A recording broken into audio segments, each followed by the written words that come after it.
There was a time when the name Medusa did not inspire fear. It was not a warning whispered in the dark, nor a story used to frighten children into obedience. Her name did not carry the weight of death, nor did it echo with the silence of stone. Long before she became a symbol of terror, Medusa was something entirely different. She was human.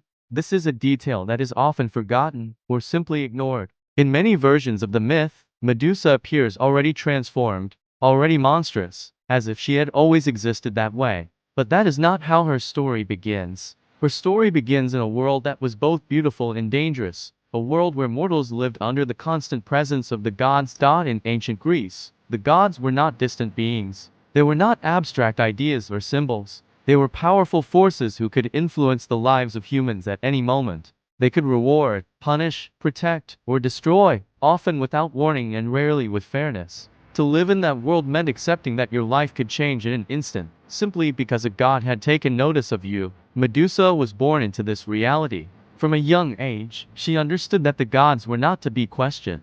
They were to be respected, feared, and obeyed. Like many others, she lived her life carefully, trying not to draw attention from forces she could not control. But there was one thing she could not hide. Her beauty. It was not something she chose, nor something she tried to use to her advantage. It was simply a part of who she was. And from the moment she began to grow, it became clear that her appearance would shape the way the world saw her.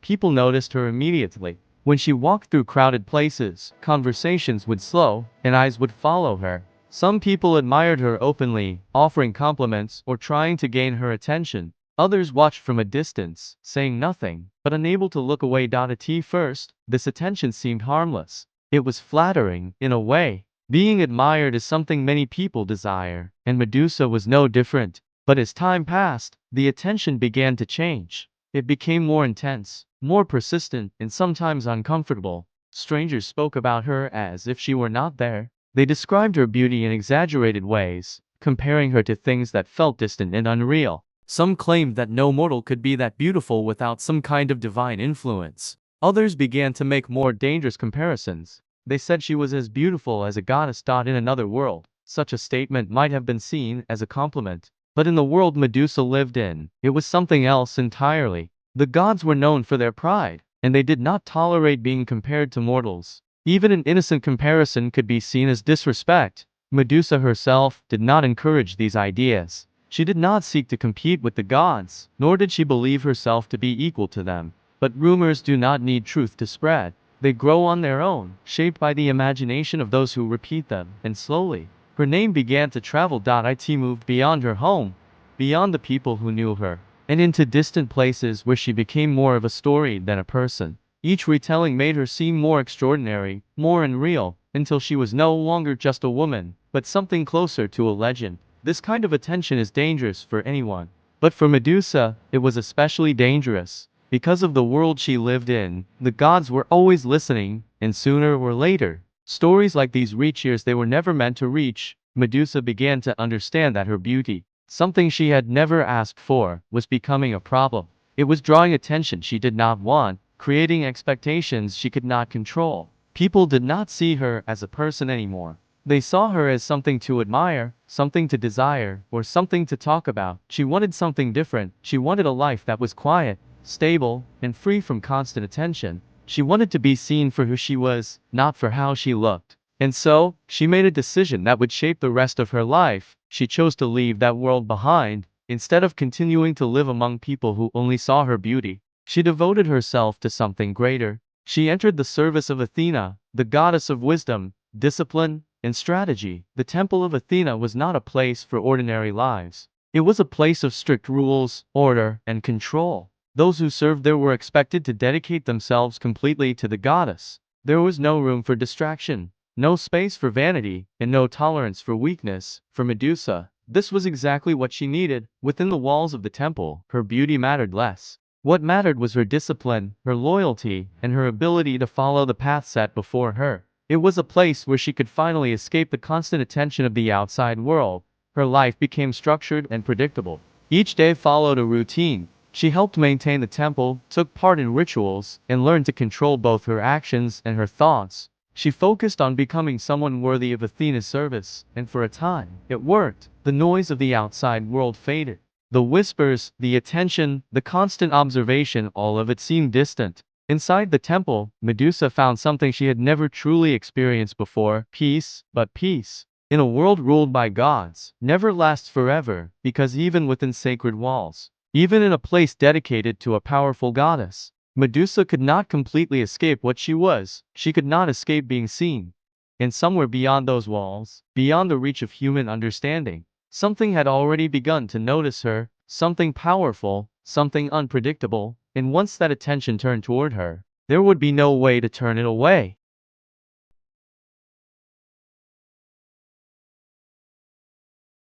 Life inside the temple of Athena was nothing like the world Medusa had left behind. It was quiet, controlled, and structured in a way that made every day predictable. There were no sudden changes, no chaotic crowds, and no constant whispers following her every step. Within those walls, everything had a purpose, and everyone had a role to fulfill. For Medusa, this new life was not a restriction. It was a relief.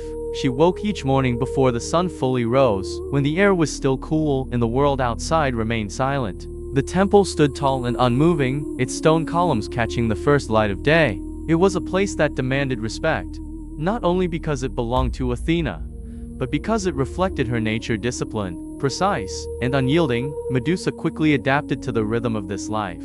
Her tasks were simple, but important. She helped clean the sacred halls, ensuring that no dust or dirt disturbed the purity of the space. She assisted in preparing offerings, arranging them carefully, making sure everything was placed exactly where it needed to be. Every action had to be deliberate. Every movement had to be controlled. There was no room for carelessness. At first, the rules felt strict. Every detail mattered, and mistakes were not easily forgiven. But over time, Medusa began to understand why. The temple was not just a place of worship. It was a reflection of order in a world that was often unpredictable. Athena was not like the other gods. She did not act on impulse. She did not allow emotions to control her decisions. She valued wisdom, strategy, and discipline above all else.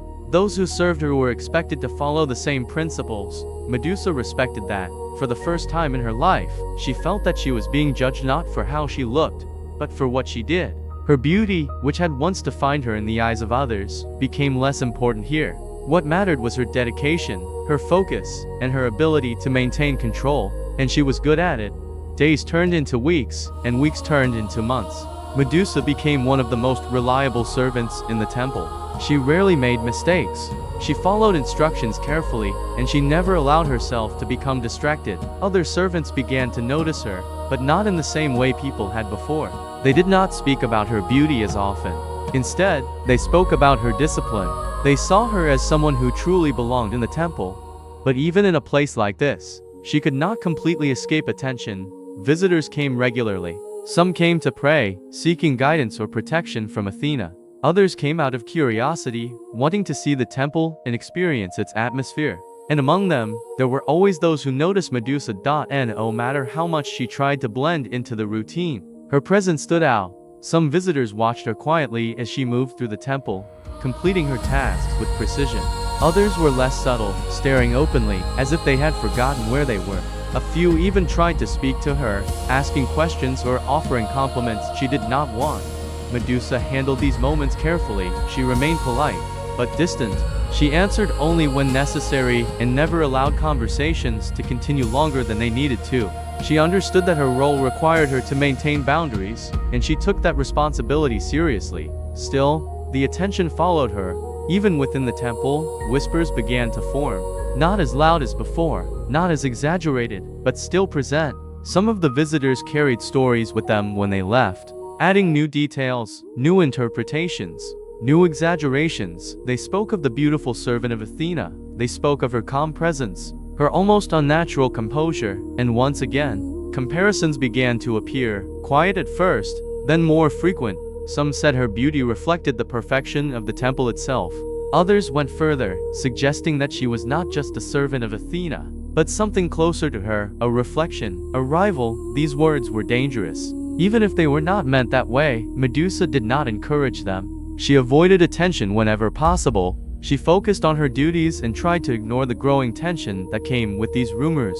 But ignoring something does not make it disappear. It only allows it to grow in silence. And beyond the temple, beyond the reach of human understanding. Those whispers continued to travel. The gods were not distant from these stories. They heard them, and among them, there were those who took interest in such things. For a god, curiosity is never simple. It does not fade easily, and it rarely remains harmless. What begins as a passing thought can quickly turn into something more powerful, something more dangerous. Medusa remained unaware of how far these stories had spread.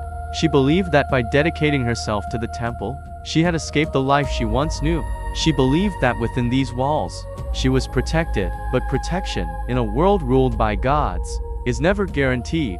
There are no walls strong enough to keep them out. No rules that bind them. No place that is truly safe. And while Medusa continued her life in quiet devotion, somewhere beyond her sight, something had already begun to move, not with haste, not with urgency, but with intention, because when a god begins to take interest in a mortal, the outcome is rarely uncertain. It is only a matter of time, and that time was coming closer. Far beyond the world of mortals, beyond the temples, cities, and mountains of Greece, the gods observed everything that unfolded below them. They did not always interfere, but they were always aware. Every story, every rumor, every whispered comparison had a way of reaching them sooner or later, and among those stories, one began to stand out, the story of Medusa. At first, it was nothing more than a passing mention, a name carried by travelers, repeated in distant places, shaped and reshaped by those who told it. A beautiful servant in the temple of Athena, a woman whose presence drew attention without effort, a mortal whose beauty was described in terms that bordered on the divine. For most gods, such stories were not unusual. Mortals often exaggerated. They compared what they did not understand to what they worshipped. It was part of human nature, but not all gods ignored these things. Poseidon heard the stories. God of the sea, ruler of vast and unpredictable waters, a force as powerful as he was restless. Poseidon was not known for patience or restraint. His nature was tied to movement, to change, to desire. The sea itself reflected him, calm one moment, violent the next. When he first heard Medusa's name, it did not mean much to him. Just another mortal, just another story shaped by exaggeration. But as time passed, the stories became more frequent, more detailed, more persistent, and something about them began to hold his attention. It was not just that she was beautiful. There had been many beautiful mortals before. It was the way people spoke about her, the way her presence seemed to affect those around her, the way her name continued to appear, again and again, as if it refused to fade. Curiosity is a powerful force, even for a god, and for Poseidon, curiosity rarely remained passive. He began to wonder if the stories were true. If this mortal woman truly possessed something that made her stand out so much, if her beauty was really as remarkable as they claimed. But curiosity alone does not move a god, desire does, and slowly, that curiosity began to change. It became something more focused, more intense, something that demanded action rather than observation. Poseidon decided that he would see her for himself. He would not rely on stories or second-hand descriptions. He would go to the source. He would stand before her and decide whether the stories were true. For a mortal, such a decision might require planning, effort, and time. For a god, it required nothing. Distance did not matter. Boundaries did not exist. The world itself shifted according to their will. And so, without warning, without announcement, Poseidon began to move toward the place where Medusa lived. The temple of Athena. It was not a place he respected. While the gods existed within the same world, they were not always united. Each had their own domain, their own priorities, and their own sense of authority. Athena's temple was sacred to her, a place of order and control. It reflected everything she valued. Poseidon was different. He did not belong to places of strict discipline. He did not follow the same rules. Where Athena represented control, Poseidon represented force. Where she was calculated, he was impulsive. The temple was not meant for him, but that did not matter. Gods do not ask for permission. They take what they want. As Poseidon approached the temple, nothing changed on the surface. The structure remained still. The servants continued their routines. Medusa went about her day as she always had, unaware that anything was different. There were no warnings. No signs. No indication that something powerful was drawing closer. This is often how the most important moments begin, quietly, without announcement. Medusa continued her work, moving through the temple with the same focus and discipline she had developed over time. She cleaned the stone floors, arranged offerings, and maintained the sacred space with care. Her mind was steady, her movements controlled. To anyone watching, it would have seemed like an ordinary day, but it was not, because somewhere within the silence of the temple, something had changed, a presence, subtle at first, almost impossible to notice, but real. The air felt different, though no one could explain why. The stillness of the temple seemed heavier, as if something unseen had entered the space. It was not something that could be seen or heard clearly, but it was there, and slowly, that presence moved closer. Poseidon had entered the temple, not with noise or force, but with quiet certainty. He did not need to announce himself. His power was enough. His existence alone was enough to alter the space around him. And then, for the first time, he saw her, Medusa, not as a story, not as a rumor, but as something real. She stood within the temple, focused on her task, unaware of the attention that had just fallen upon her. The light touched her face softly, highlighting the features that had been described so many times before. Her movements were calm, controlled, almost effortless. For a moment, everything else faded. The temple, the servants, the silence, all of it became secondary, because Poseidon's attention had found its focus, and once a god's attention settles on something, it does not easily move away. What began as curiosity had become something else entirely, something more dangerous, something that would not remain contained. Medusa did not know that her life had already begun to change. She did not see him. She did not feel the full weight of his presence, but that did not matter, because from that moment forward, she was no longer just a mortal living her life in quiet devotion. She had become the focus of a god, and in the world of Greek mythology, that is never a blessing. It is the beginning of something far more complicated, something that cannot be stopped, and something that never ends without consequences. The Temple of Athena had always been a place of order. Everything within its walls followed a clear structure. Every movement, every sound, every action had meaning. It was a place where chaos did not belong, where discipline shaped every moment, and where those who served understood the importance of control. For Medusa, this order had become a part of who she was. It gave her stability. It gave her purpose. It allowed her to exist in a world that no longer felt overwhelming or unpredictable. Within the temple, she had found something rare, a sense of safety, but safety, in a world touched by gods, is fragile, and it can disappear without warning. That day began like any other. The morning passed quietly. Light filtered through the temple, casting soft shadows across the stone floors. The air was still, almost as still, as if the world itself was holding its breath. Medusa moved through her routine with the same calm precision she had developed over time. Nothing seemed out of place, nothing seemed different, and yet, something had already changed. It was not something she could see, not something she could hear, but it was there, a subtle shift in the atmosphere. A quiet tension that lingered beneath the surface of everything, the kind of feeling that is easy to ignore until it is too late. Medusa continued her work, unaware that she was no longer alone in the way she believed. Somewhere within the temple, unseen but very real, Poseidon remained, watching, waiting. For a god, time moves differently. There is no urgency, no need to rush. What matters is the moment, the exact point when action becomes inevitable. And that moment was approaching. The temple, once a place of control, began to feel different. The silence grew heavier. The space itself seemed to lose its sense of balance, as if something did not belong. But rules do not apply to gods. Sacred spaces do not stop them.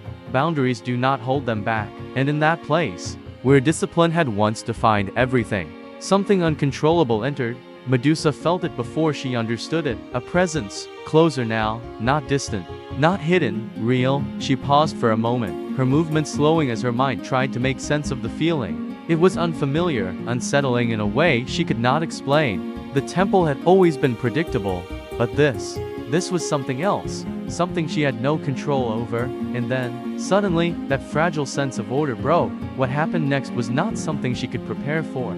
It was not something she had been taught to handle. All her discipline, all her understanding of the temple, all the rules she had followed, none of them mattered in that moment, because this was not something within human control. This was the will of a god. The temple, once sacred, was no longer untouched. Something had entered it that did not belong. something that did not respect its purpose or its meaning.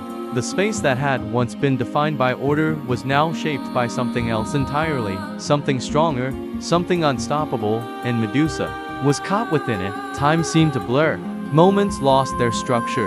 The calm, predictable rhythm of her life was replaced by confusion, by a loss of control she had never experienced before. She had always believed that within the temple, she was safe, but now she understood the truth. There are no safe places when gods decide otherwise. When it was over, the silence returned, but it was not the same silence as before. It was heavier, colder, empty in a way that could not be ignored. The temple stood as it always had, its walls unchanged, its structure intact.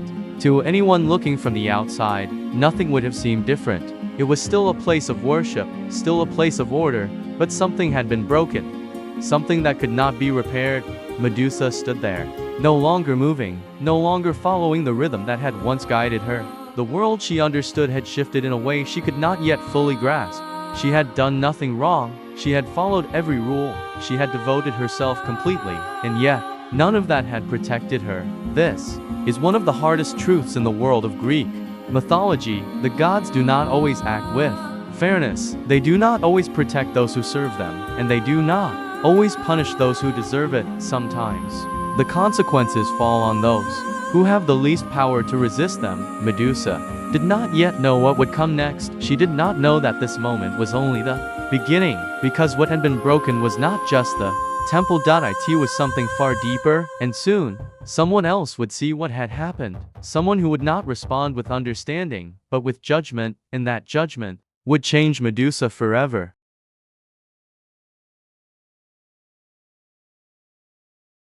After the silence returned to the temple, it did not bring peace with it. The stillness that filled the space was no longer calm or comforting. It carried weight, as if something unseen was pressing down on everything within those sacred walls. The order that once defined the temple had been disturbed, and even though the structure itself remained untouched, the meaning behind it had changed. Medusa stood where she was, unable to return to the routine that had once guided her. Her thoughts were unclear, fragmented, struggling to make sense of what had just happened.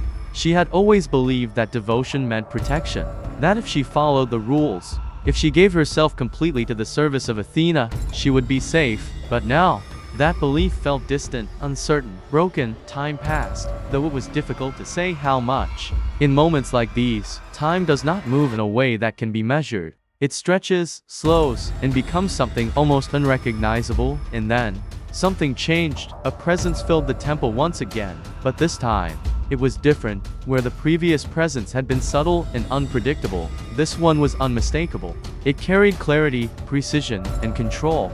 The air itself seemed to sharpen, as if every part of the space had suddenly aligned into something exact and unyielding. Athena had arrived, goddess of wisdom, strategy, and discipline. A being who valued order above all else, who expected perfection from those who served her, and who did not tolerate disruption within her domain. She did not need to speak immediately. Her presence alone was enough. The temple responded to her. The space seemed to correct itself, as if trying to restore the balance that had been lost. But some things, once broken, cannot simply return to what they were before. Athena saw everything. She saw the state of the temple. She understood that something had happened within her sacred space. She recognized that the order she had built had been disrupted, and she knew who was involved. But knowledge does not always lead to fairness. From the perspective of a goddess, the situation was not simple. The temple had been defiled. Something sacred had been violated. And in the world of the gods, such things demanded a response. Someone had to be held responsible, and Medusa was the one who stood there, a mortal, a servant, the only one present. Athena's gaze fell upon her, and in that moment, Medusa felt something she had never experienced before. Not fear of chaos, not fear of attention, but fear of judgment. Not the kind of judgment that can be explained or argued against, but absolute judgment, the kind that comes from a being with the power to define reality itself. Medusa did not resist. She did not argue. She did not even fully understand what she could say. How do you explain something to a god? How do you defend yourself when the one judging you sees the world in a completely different way? She stood there, silent, waiting. Athena did not raise her voice. She did not act with visible anger. Her reaction was far more controlled than that. and that made it more final, because this was not an emotional decision. It was a calculated one. From Athena's perspective, the temple had been dishonored. Its purity had been broken, and the responsibility, whether fair or not, had to fall on someone within that space. Medusa's devotion, her discipline, her loyalty, none of it changed the outcome. In that moment, those things no longer mattered, because the decision had already been made. Athena did not see Medusa as a victim. She saw her as part of the event that had disrupted the sacred order, and so she acted. The punishment was not immediate in the sense of a sudden strike or visible force. It unfolded in a way that was quieter, but far more permanent. Medusa felt it begin before she understood it. A shift within her, something changing, something being taken, her beauty. The thing that had defined her life for so long began to disappear. Not fading naturally, but being stripped away, piece by piece, as if it had never truly belonged to her. But the punishment did not stop there. Something else replaced it, something unnatural. Her hair, once soft and flowing, began to change. It moved in a way that did not follow the rules of the natural world. It twisted, tightened, and transformed into something alive. Snakes. Her skin lost its warmth. The life within it seemed to harden, becoming something colder, something closer to stone than flesh. And her eyes changed last. What had once been a reflection of life became something else entirely. A power formed within them, something that could not be controlled, something that did not belong to any mortal, a curse. Anyone who looked into her eyes would turn to stone. Not slowly, not over time, but instantly, without escape. This was not just punishment. It was transformation. Medusa was no longer the person she had been. She was no longer the devoted servant of Athena, no longer the woman who had sought peace within the temple walls. She had become something else, something the world would fear, something that could not return to normal life, something that could not exist among others without causing destruction. And just like that, her old life ended, not with a choice, not with understanding, but with a decision made by someone far more powerful than she could ever be. Athena did not stay. Her judgment had been carried out. There was nothing more to do, and Medusa was left behind, changed, alone, and now, carrying a power that would separate her from the rest of the world forever. At first, Medusa did not fully understand what had happened to her. The transformation was not something she could process immediately. It was too sudden, too complete, too far beyond anything she had ever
Her steps were uncertain at first, her balance slightly off as she adjusted to her new form.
Everyone, and from that moment forward, there was no place left for her in the world she once knew.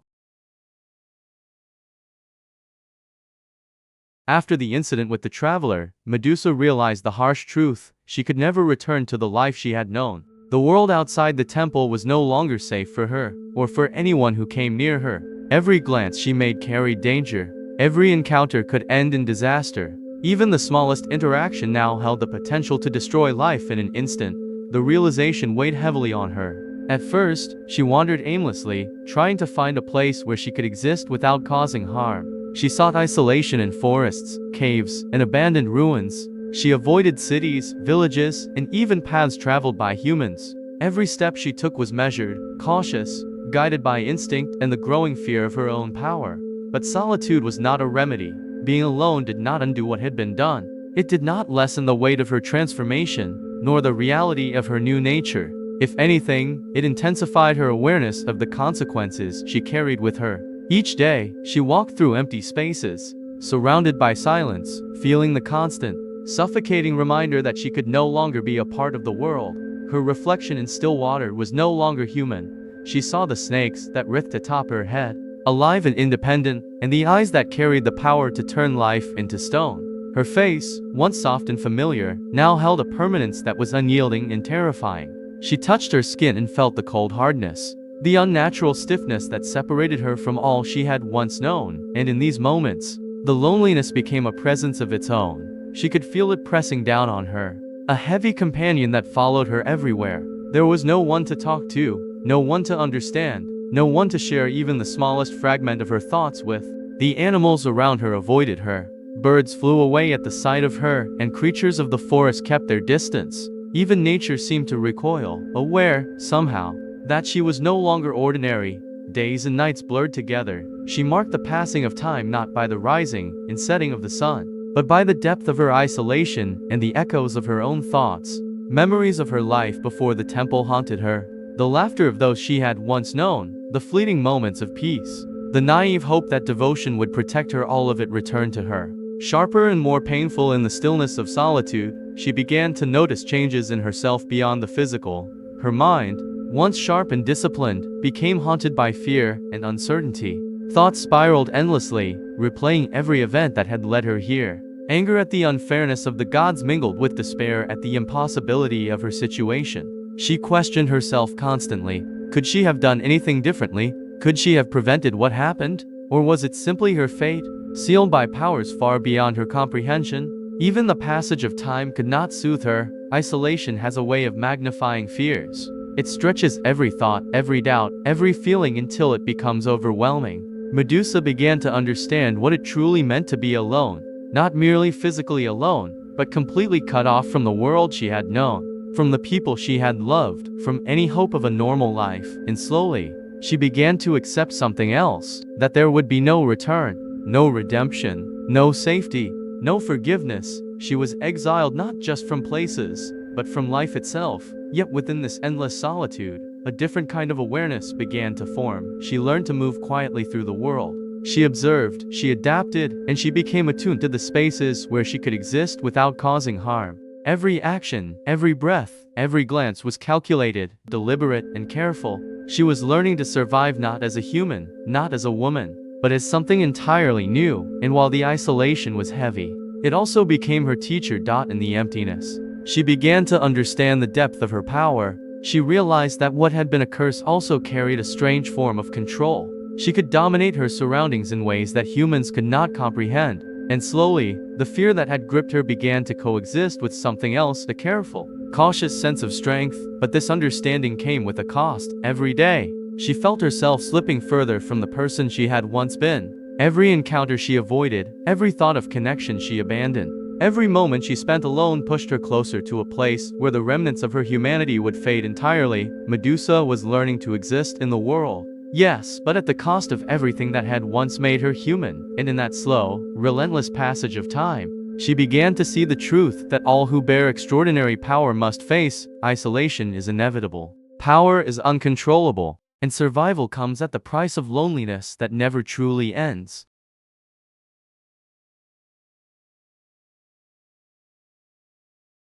Time continued its slow, unyielding march. Medusa wandered through the wilderness, away from human settlements, avoiding even the smallest hint of civilization. At first, her new form had seemed a prison, her abilities a curse that isolated her from life itself.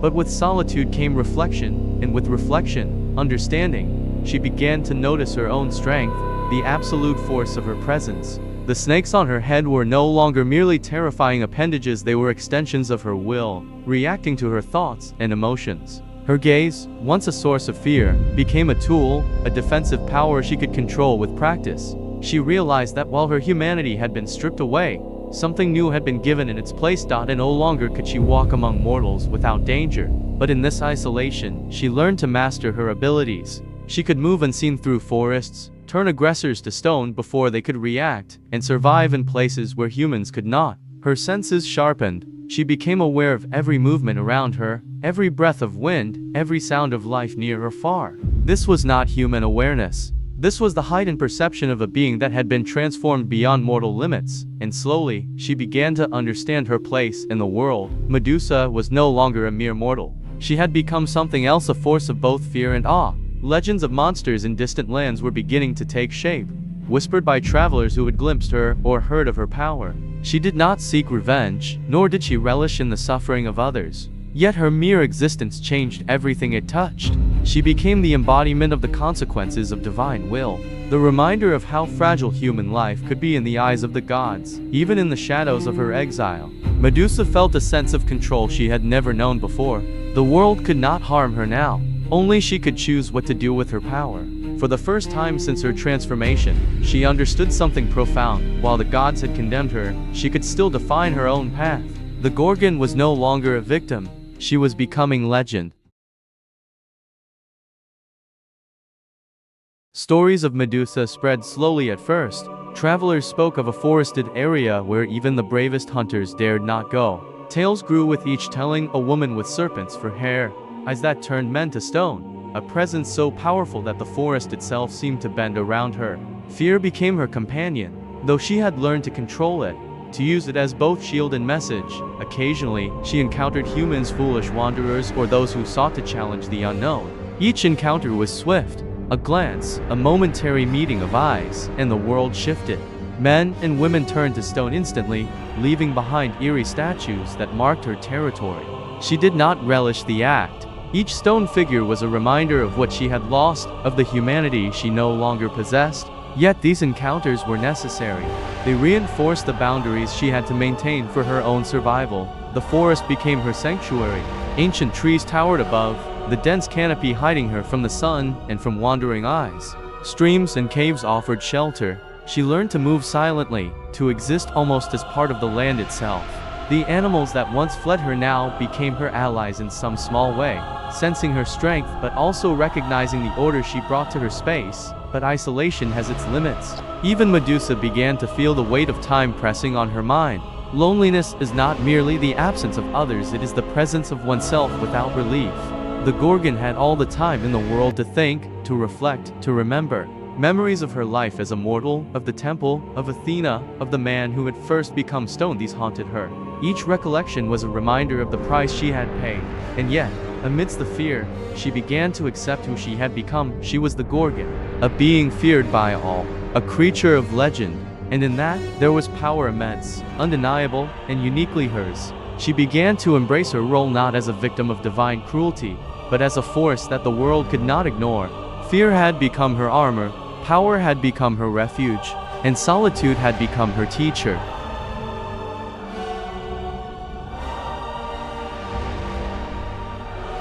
Centuries passed. Legends grew. Medusa became a figure both feared and revered, a name whispered in awe. Travelers spoke of her in hushed tones. Artists carved her likeness into temples, and bards sung tales of the Gorgon who could turn men to stone. She existed in stories as much as in reality, a symbol of power, isolation, and the consequences of divine intervention.